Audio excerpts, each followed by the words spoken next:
Schoology tips and tricks. Tip number one, Sandbox staging area. All teachers in our district have the ability to create what we call a sandbox course. A sandbox course is the perfect place to try out all of the different things that we're going to be showing you in this workshop, or just anytime during the school that you want to maybe create a unit.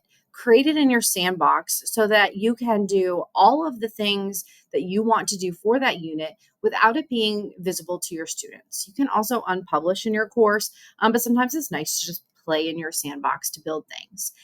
To create your own sandbox course, you would come up here in your signed into Schoology, come up to courses. On the right hand side, click My Courses, and then create course. When you do this, you can name it whatever you want. I do recommend putting the word sandbox in it. You can have a general sandbox. You can have a sandbox for each level that you teach, each different area of the curriculum that you teach, each different section you teach. You can have as many sandboxes as you want. Sky's the limit. So, for example, back in the day when I taught German, I might call this German 1 Sandbox. And this is where I'm going to do all of my planning for German 1.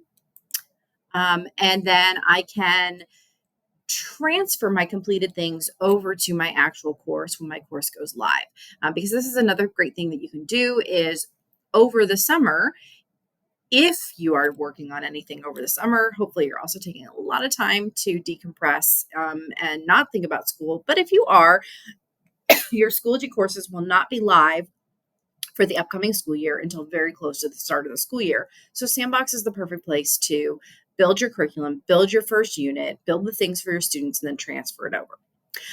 So you can change the section name here. You do have to apply a subject area and a level. It just wants something to tag there. And then the last thing that you have to do is you have to choose a grading period. My recommendation, this goes all the way back to when we first adopted Schoology, and these dates never disappear. So you're going to notice the first thing up here is 2015. Obviously, you don't want to pick that because then it will be archived. If you scroll all the way down to the bottom, you'll see the last thing is always going to be our PD period. And this is the one that I recommend grabbing. So right now, I would grab this for PD 24-25, which means this Sandbox will be live until June 6, 2025. And then I would just remember, if I forget to change that for the next PD period, it will get archived. But you can grab an old archived Sandbox anytime by going into your archive and just changing the grading period for that course. I'm going to hit cancel because I already have a Sandbox. But what I really love about a Sandbox course versus working in resources, if you've spent any time in resources, resources just doesn't look quite like a course. It is a great place to store things and to save things that you want to use again and again. But my recommendation is the Sandbox because this looks exactly like your course is going to look.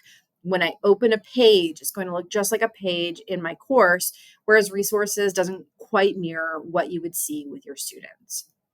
So there you go. Trick number one, creating a Sandbox course to play around with all of these different things you're going to be learning about.